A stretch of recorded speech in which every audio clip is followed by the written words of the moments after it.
Next topic है अपना the magnetic dipole moment of a revolving electron. The magnetic dipole moment of a revolving electron.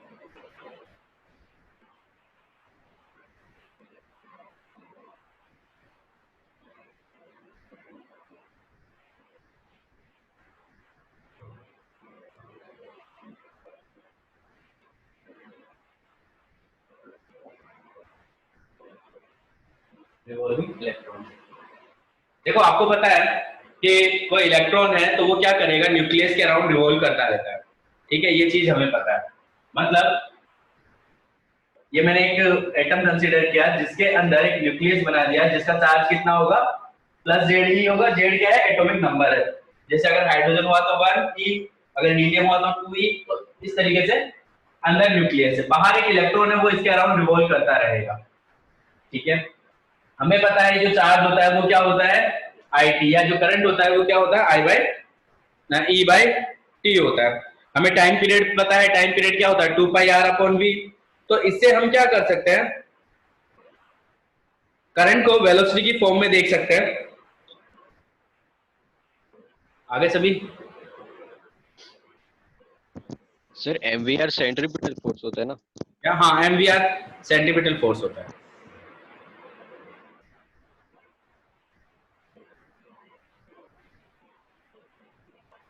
चलो इसको देखते हैं अभी। आपको पता है जो करंट होता है ना वो क्या होता है, आई इक्वल्स टू इलेक्ट्रॉन का चार्ज अपॉन टाइम टी। ठीक है, वेलोसिटी या जो टाइम होगा वो क्या होगा, 2 पाई आर अपॉन वी। ये वेलोसिटी होती है, तो करंट क्या हो गया आपका, e upon 2 pi r into v. ये हो गया, ये आपके करंट का फॉर्मूला हो गया। मैग्नेटिक मोमेंट क्या होता है, एम आई इंटू ए, और एरिया क्या है, पाई आर स्क्वायर, इसका एरिया। तो एम इक्वल्स टू क्या हो गया, आई इंटू, आई का वैल्यू पुट कर देते हैं, e v upon 2 pi r into pi r square. एक आर से एक आर कैंसिल हो गया, पाई से पाई कैंसिल हो गया। तो मैग्नेटिक मोमेंट एम का फॉर्मूला क्या आ गया, m equals to e v r 1/2, नीचे 2 बचा, 1/2 इंटू ई वी आर। ठीक है, ये मैग्नेटिक मोमेंट है। जनरली हम इसको क्या करेंगे, एम से रिप्रेजेंट करते हैं या म्यू से भी रिप्रेजेंट किया जाता है। अगर मैं यहाँ पर मास से डिवाइड और मल्टीप्लाई कर दूं तो मुझे पता है एम, ये तो मैग्नेटिक मोमेंट है, लिख देता हूं यहाँ पर।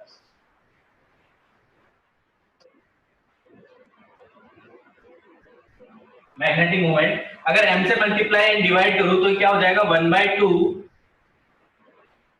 ई एम बी आर, ये एम है इलेक्ट्रॉन का mass upon mass of electron.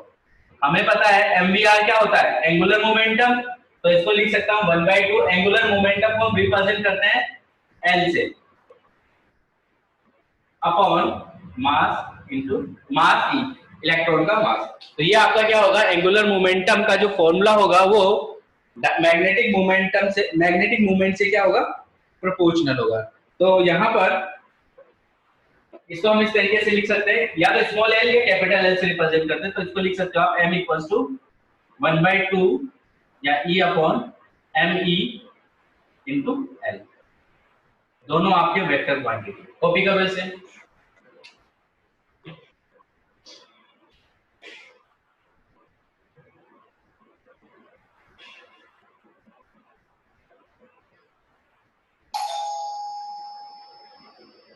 Very good. O sir, हाँ, क्या हुआ? आज भूल गए लगता है। हाँ, आज मैंने भी बच गया।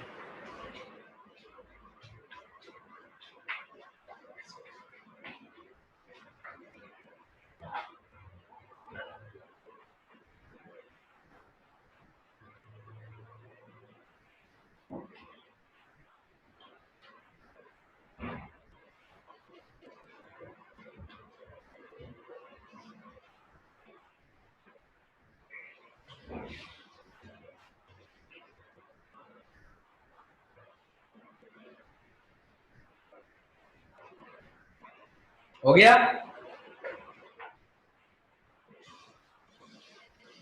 सर एक मिनट।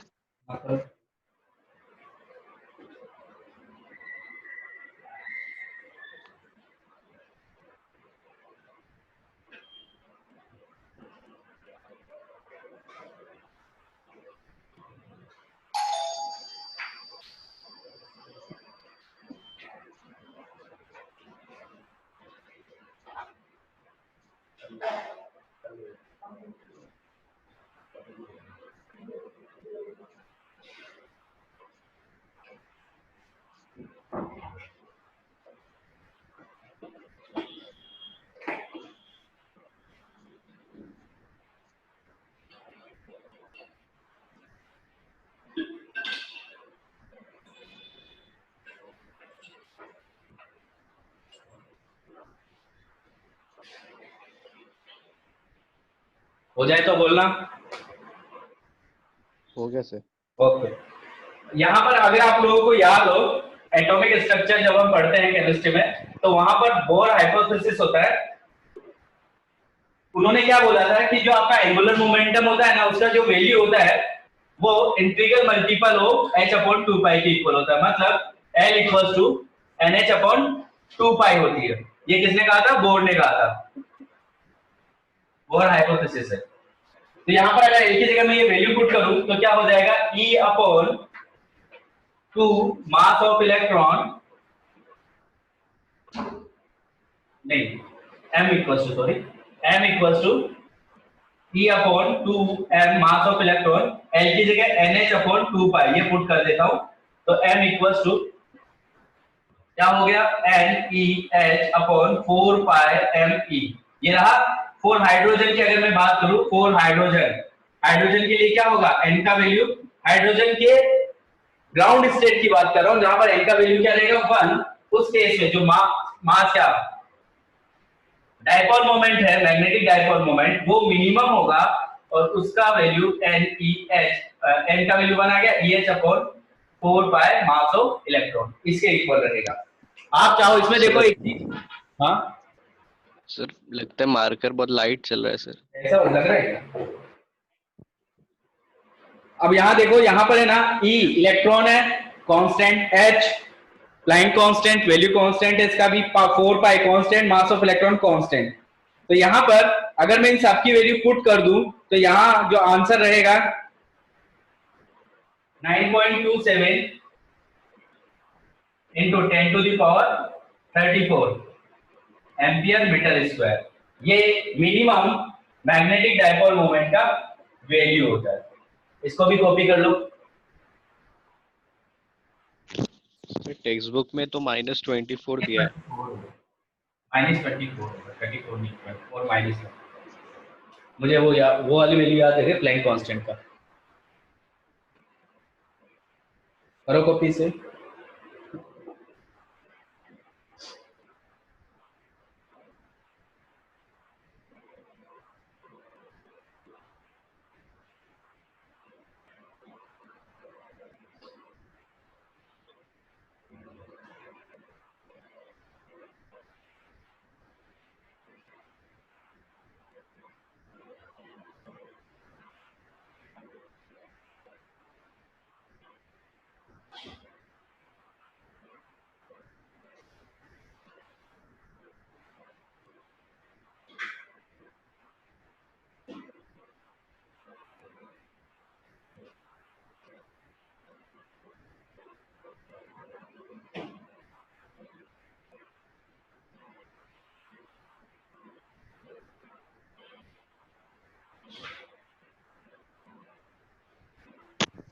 सर हाँ सर ये इतने -24 है, -34 रहता है तो ये लोग तो दिखते ही नहीं होंगे ना। हाँ सर। ये डायपोल मोमेंट है। मतलब ये आप, मैं इसको फोर्स तो नहीं कर सकता, लेकिन फोर्स जैसा है ये। दिखना इलेक्ट्रॉन के ऊपर लग रहा है। ये फर्स्ट चीज देखो, इलेक्ट्रॉन इतना डायपोल मोमेंट, इतना मैग्नेटिक फील्ड क्रिएट कर रहा है वो वहां पर, उसकी वजह से कितना फोर्स लग सकता है मैग्नेटिक वाला, वो चीज है ये। दिखता नहीं है, बहुत छोटे हैं, हम सिर्फ अजम्पशन से ये सब कुछ हो गया। कॉपी।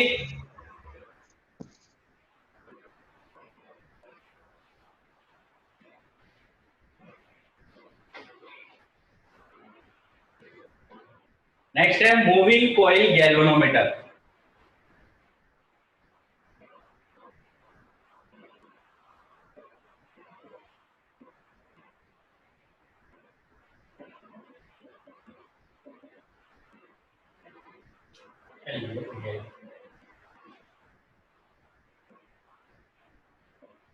गैल्वेनोमीटर,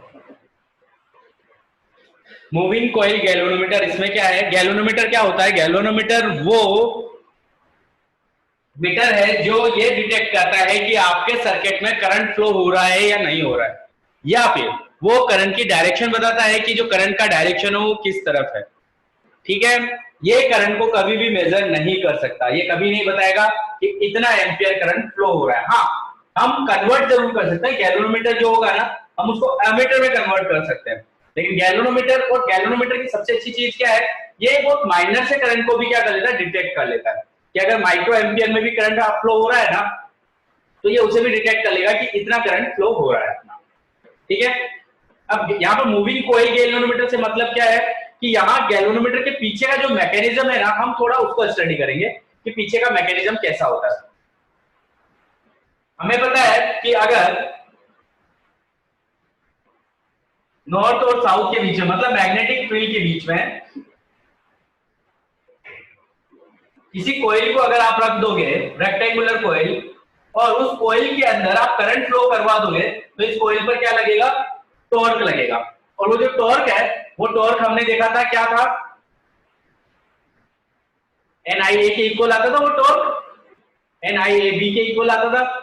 मतलब करंट पर डिपेंड करता था वो टॉर्क, कितना करंट फ्लो हो रहा था कॉइल उसी हिसाब से रोटेट होती थी। ज्यादा करंट होगा तो कॉइल ज्यादा रोटेट होगी, कम करंट आ रहा है तो कॉइल कम रोटेट होगी, लेकिन रोटेट जरूर होगा, टॉर्क जरूर लगेगा अगर रेक्टेंगुलर कॉइल है तो। यहां पर हम यही स्टडी करेंगे कि किस तरीके से आपका जो करंट है, अगर आप किसी सर्किट में करंट फ्लो हो रहा है और वो वहां पर आपने गैल्वेनोमीटर अटैच कर दिया तो वो गैल्वेनोमीटर किस तरीके का बिहेवियर करता है, किस तरीके से वो रोटेट होगा, वो हम यहाँ पर स्टडी करते हैं। तो फर्स्ट हम बात करें अगर गैल्वेनोमीटर की, तो इसमें एक चीज हमें याद रखने का है कि यहाँ हम जो मैग्नेट लेते हैं वो थोड़ा सा सर्कुलर शेप का होता है। उससे फायदा क्या होता है, सॉरी उल्टा बना दिया, इस शेप का होगा, या नॉर्थ हो गया और यहां पर साउथ हो गया। इससे फायदा क्या होगा कि जो मैग्नेटिक फील्ड लाइंस आएगी ना वो इस तरीके की रहेगी, यूनिफॉर्म होगी,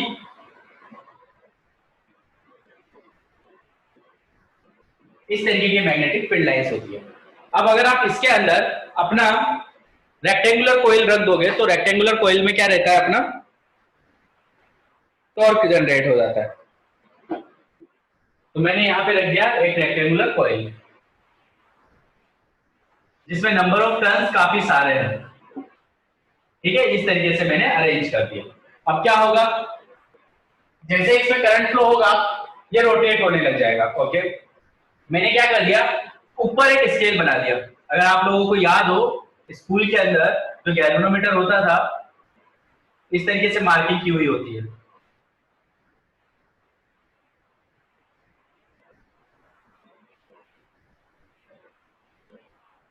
ठीक है, और यहां पर हमने क्या कर दिया, एक निडल फिक्स कर दी। ये जो मिड पॉइंट होता था उसको हम 0 पे मान लेते हैं, ये 0 है। ठीक है, इसका मतलब अभी करंट फ्लो नहीं हो रहा है।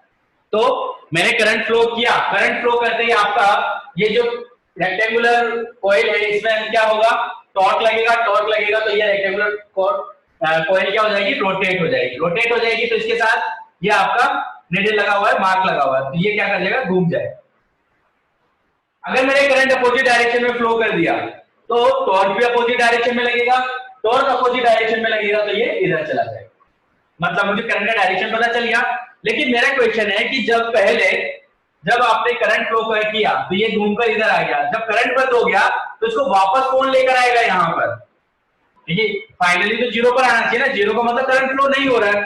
तो इसके साथ हम क्या करते हैं, अटैच कर देते हैं, इसके नीचे पीछे की तरफ एक स्प्रिंग लगा देते हैं, और वो जो स्प्रिंग होती है ना वो स्प्रिंग डिसाइड करती है कि जब आपका ये निडल घूमता हुआ यहाँ पर आ गया तो वापस ये स्प्रिंग लेके जाएगी। कैसे कि मान लो ये निडल है आपकी, ठीक है, ये रोटेट हो रही है इसमें, और नीचे आपने स्प्रिंग लगा दी। जब ये रोटेट होगी तो स्प्रिंग भी इसके साथ साथ रोटेट होगी, और आपको पता है अगर स्प्रिंग रोटेट हो रही है तो उसमें टॉर्सनल टॉर्क लगता है, मतलब वो वापस अपनी पुरानी पोजीशन पे आने का ट्राई करती है स्प्रिंग। तो जब आप इसको घुमाते हो तो वहां पर वो जो स्प्रिंग होती है उसके अंदर एक टॉर्सनल टॉर्क आ जाता है, वो वापस उसे उसकी पुरानी जगह पर ले आता है। मुझे पता है कि जो किसी भी इसके अंदर रेक्टेंगुलर कॉइल में जो टॉर्क लगता है वो क्या होता है, NIAB होता है। ठीक है, तो यहां पर टॉर्क कॉइल के अंदर क्या रहेगा, एन आई ए बी। ये मैग्नेटिक फील्ड है नॉर्थ से साउथ वाला। यहाँ एन क्या है, नंबर ऑफ टर्न्स, जो आपका एक कॉइल है उसमें कितने नंबर ऑफ टर्न्स है, आई क्या है, कितना करंट आपने फ्लो किया है, और ए क्या है, इसका एरिया हो गया। Due to spring, due to rotation of spring,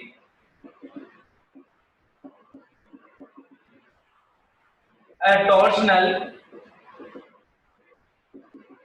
torque act, ये टॉर्सनल टॉर्क क्या होगा, के फाई। फाई क्या होता है कि कितना एंगल वो आपकी स्प्रिंग रोटेट हो रही है। के क्या है, टॉर्सनल कांस्टेंट, जो कि स्प्रिंग का आपको पता है। ये किस वजह से हो रहा है, torque acting on rectangular coil. Rectangular coil, जितना रेक्टेंगुलर कॉइल घूमेगी उतना ही स्प्रिंग घूम रही है, मतलब दोनों के ऊपर जो टॉर्क लग रहा है वो क्या है, सेम है। तो मैं लिख सकता हूं के phi equal to N A I B. तो आपका जो फाई हो गया वो क्या हो गया, N A I B upon K. यहां से देखो phi equal to N A B upon K into I, मतलब स्प्रिंग कितना घूमेगी वो डिसाइड करेगा करंट। करंट के प्रोपोर्शनल आ रहा है, तो जितना स्प्रिंग घूमेगा, सॉरी जितना करंट आप फ्लो करोगे उतना ही स्प्रिंग घूमेगा, और वहां पर उतने ही डिजिट वो आपका जो नीडल है वो शो करेगा। समझ आया ये चीज, ठीक है। यहां पर ये जो फाई और आई मैंने लिखा है, अगर मैं इन दोनों को डिवाइड कर दूं तो इस टर्म को हम बोलते हैं करंट सेंसिटिविटी, ठीक है, जिसका वैल्यू क्या हो गया, एन ए बी अपॉन के।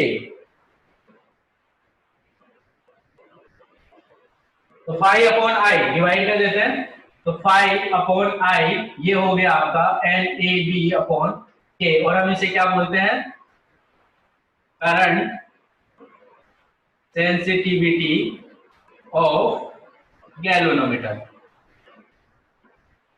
मतलब कि माइनर सा करंट फ्लो करूंगा ना तो ये फाई का वैल्यू आपको ज्यादा मिल जाएगा। तो आपको पता चल जाता है कि आपका जो गैल्वेनोमीटर है या जो आपका करंट है सर्किट में वो कितना फ्लो हो रहा है, तो गैल्वेनोमीटर उसे डिटेक्ट कर लेता है। कॉपी करो उसे।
हो गया,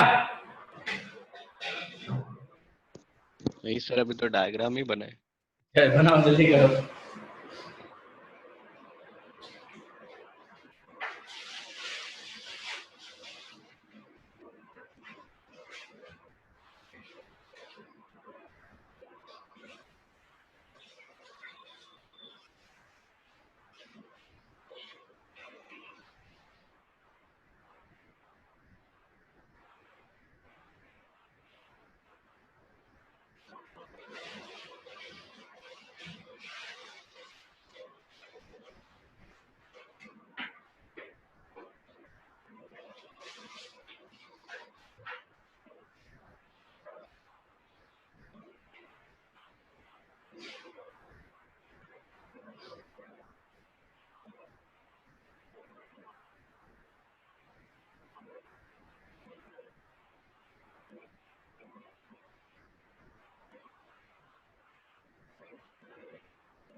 हो गया सर। हो गया ना? ओके।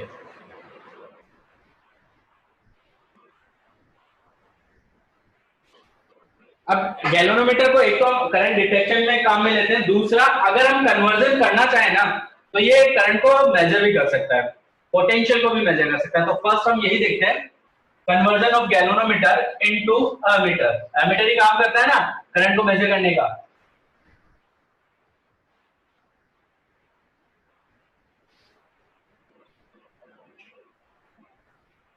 लिखो next, conversion of galvanometer into ammeter. Galvanometer को एमीटर में कन्वर्ट करते हैं। चलो, तो नॉर्मली क्या होता है, एमीटर कहां लगता है? एमीटर हमेशा सीरीज में लगता है। तो अगर मुझे इसको गैल्वेनोमीटर को उसमें कन्वर्ट करना पड़ेगा तो मुझे कहां लगाना पड़ेगा उसको? सीरीज सर्किट के सीरीज में। तो यहाँ पे एक नोट डाल देते हैं, ammeter always connect in series in circuit. Okay, तो मैंने क्या किया, ये मेरा यहां से एक बैटरी कनेक्ट कर दिया, उसके साथ एक गैल्वेनोमीटर अटैच कर दिया और ये एक्सटर्नल रेजिस्टेंस है आर। अब आपको पता है इसमें से जो पोटेंशियल निकलेगा, जो करंट निकलेगा, वो करंट क्या करेगा, यहां से मूव होता हुआ आएगा और इसमें से निकल जाएगा। ठीक है, हमें करंट मेजर करना था, शायद करंट मेजर हो सकता है, लेकिन प्रॉब्लम क्या आ रही है कि इस गैल्वेनोमीटर का कोई ना कोई रेजिस्टेंस होगा, ऑब्वियस है। अब वो रेजिस्टेंस प्लस ये आर रेजिस्टेंस, ये दोनों मिलकर रेजिस्टेंस बढ़ा दिया, मतलब मुझे जितना करंट चाहिए था उस करंट का कम करंट मिलेगा क्योंकि यहां पर रेजिस्टेंस इंक्रीज हो गया। तो due to the resistance of galvanometer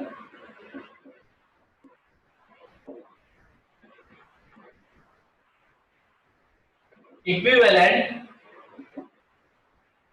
resistance increases. तो हमें एक्चुअल करंट मेजर नहीं कर सकते, तो we can not measure actual current. Okay, मतलब जिस काम के लिए हमने गैल्वेनोमीटर लगाया था वो काम अगर हो ही नहीं रहा है तो फिर क्या करें? तो हमें इसे खत्म करने के लिए, सिचुएशन से हटने के लिए, मुझे पता है कि अगर गैल्वेनोमीटर का रेजिस्टेंस मान लीजिए 10 है, एक एग्जांपल ले रहा हूं, गैल्वेनोमीटर का रेजिस्टेंस 10 है, अगर मैं उस रेजिस्टेंस के साथ, गैल्वेनोमीटर के साथ पैरेलल में 0.1 ओम का रेजिस्टेंस लगा दूंगा तो मुझे पता है पैरेलल में रेजिस्टेंस मिनिमम से भी मिनिमम हो जाएगा, मतलब उसका रेजिस्टेंस 0.1 से भी कम हो जाएगा। तो यहां पर हम क्या करते हैं, सो वी अरेंज शंट। हम यहाँ पे वर्ड शंट में यूज में लेते हैं, शंट का मतलब हो गया रेजिस्टेंस, लेकिन ये क्या है कि हम अपने हिसाब से गैल्वेनोमीटर के सीरीज में लगाना है, पैरेलल में लगाना है। जब गैल्वेनोमीटर के साथ हम ये लगाते हैं ना शंट, तो जो रेजिस्टेंस लगाते हैं उसे हम शंट बोलते हैं, स्मॉल एस से रिप्रेजेंट कर रहा हूं। तो we arrange as shunt of minimum resistance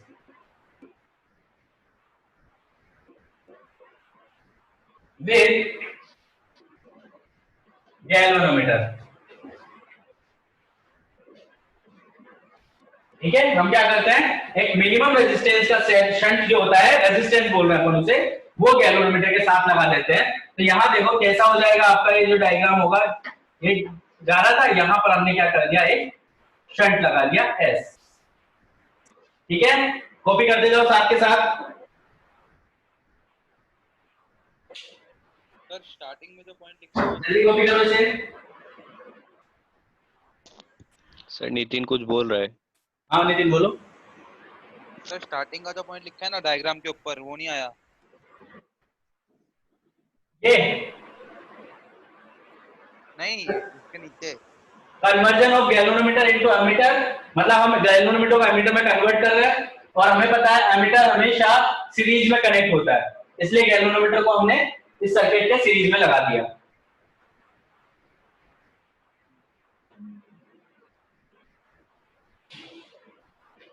ठीक है, तो जो नया डायग्राम होगा ना वो आपका कुछ ऐसा रह जाएगा। और फिर सर इसके पैरेलल में शंट लगा है ना? हाँ, गैल्वेनोमीटर के पैरेलल में शंट लगाना है हमको, ये ऐसे। तो यहाँ से कितना भी करंट जाए आए हमें उससे मतलब नहीं है। गैल्वेनोमीटर में एक फिक्स करंट जाता है जिसे हम गैल्वेनोमीटर करंट बोलते हैं या कैपेसिटी ऑफ गैल्वेनोमीटर बोलते हैं, आईजी से रिप्रेजेंट करते हैं, आईजी। तो नीचे कितना जाएगा, आई माइनस आईजी जाएगा। ठीक है, हमें पता है दोनों का पोटेंशियल सेम होगा, पोटेंशियल सेम होगा, मान लेते हैं गैल्वेनोमीटर का रेजिस्टेंस है जी, तो potential of galvanometer will be equal to potential of shunt. Shunt क्यों, क्योंकि पैरेलल लगा हुआ है, तो potential of galvanometer I into R, R क्या है यहाँ पे जी, और शंट का क्या होगा आई माइनस आई जी इंटू एस। अब यहाँ अगर आपको शंट का वैल्यू चाहिए तो एस इक्वल टू क्या आ गया, आई जी जी अपॉन आई माइनस आई जी। कि हमें इतना कैपेसिटी का, इतना रेजिस्टेंस का शंट यूज करना पड़ेगा ताकि हमारा जो गैल्वेनोमीटर है वो एज ए एमीटर वर्क करे। कॉपी कर लो इसको फास्ट।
हो गया कॉपी? इसे समझना, कहीं पे डाउट आए तो कल फिर से डिस्कस कर लेंगे, कोई दिक्कत नहीं है। एक टॉपिक और बाकी है अपना, तो खत्म कर देंगे कल। ठीक है, बाय। सर 1 मिनट रुक जाइए, बाकी है क्या, कर लो। डायग्राम और डेंजर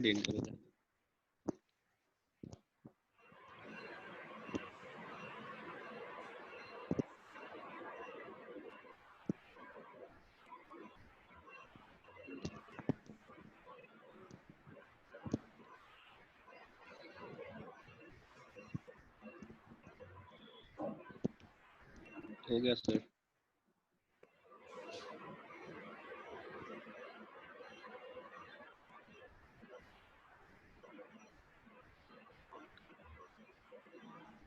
सर हाँ ईशान बोलो। हो गया सर। हो गया, ठीक। हाँ